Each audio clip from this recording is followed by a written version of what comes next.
નમસ્કાર, આપ જોઈ રહ્યા છો સાવજ ન્યૂઝ। વિજાપુર તાલુકા પંચાયતની ડાબલા 3 સીટના ભાજપ ઉમેદવાર ચંદનસિંહ ઠાકોર બિનહરીફ વિજેતા જાહેર। ચંદનસિંહ ઠાકોર બિનહરીફ જાહેર થતા ડાબલા ગામ તેમજ તેમના મત વિસ્તારના ગામોમાં આનંદ છવાયો। વિજાપુર તાલુકા પંચાયતની ડાબલા 3 સીટના કોંગ્રેસ તેમજ અપક્ષ ઉમેદવારોએ ભાજપના વિકાસના કાર્યોને જોતા ઉમેદવારી ફોર્મ પરત ખેંચ્યા। ભાજપના ઉમેદવાર ચંદનસિંહ ઠાકોર બિનહરીફ જાહેર થતા ભાજપના હોદ્દેદારો અને પોતાના વિસ્તારના મતદારોનો આભાર માન્યો।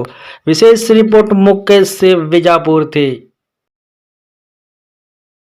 હું પહેલી વખત ભાજપમાં જોડાયો અને પ્રદેશ પ્રમુખ વિશ્વકર્મા સાહેબ, જિલ્લા પ્રમુખ રાજગોર સાહેબ, તાલુકા પ્રમુખ હાર્દિકભાઈ, ડૉક્ટર સીજે ચાવડા સાહેબ, આ બધાના ભલામણથી ભારતીય જનતા પાર્ટીએ વિજાપુર તાલુકાના 3 ડાબલા સીટની ઉમેદવાર તરીકે મને જે ઉમેદવાર તરીકે જાહેર કર્યો।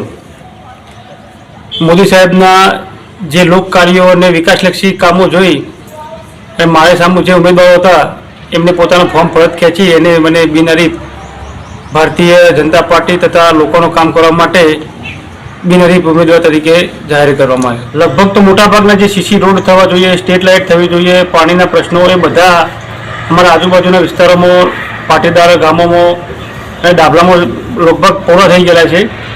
પરંતુ ડાબલામાં અંતરિયાળ વિસ્તારમાં જે જગ્યાએ ડામરના રોડ નહીં થયા તે ડામરના રોડ કોઈ જગ્યાએ તળાવનું કામ હશે, આ બધા જે અમુક પરચુરણ જે કામો હશે એનો પૂરો કરવા માટે હું પ્રયત્નો કરીશ। મતદારોએ મારી સામે કોઈ ઉમેદવાર હું મતદારોનો ખૂબ ખૂબ આભાર માનીશ, કારણ કે એમના પ્રયત્નોથી હું બિનહરીફ થયો છું। એટલે ડાબલા સીટના તમામ મતદારો, તમામ આગેવાનો હું આ તબક્કે ખૂબ ખૂબ આભાર માનું છું।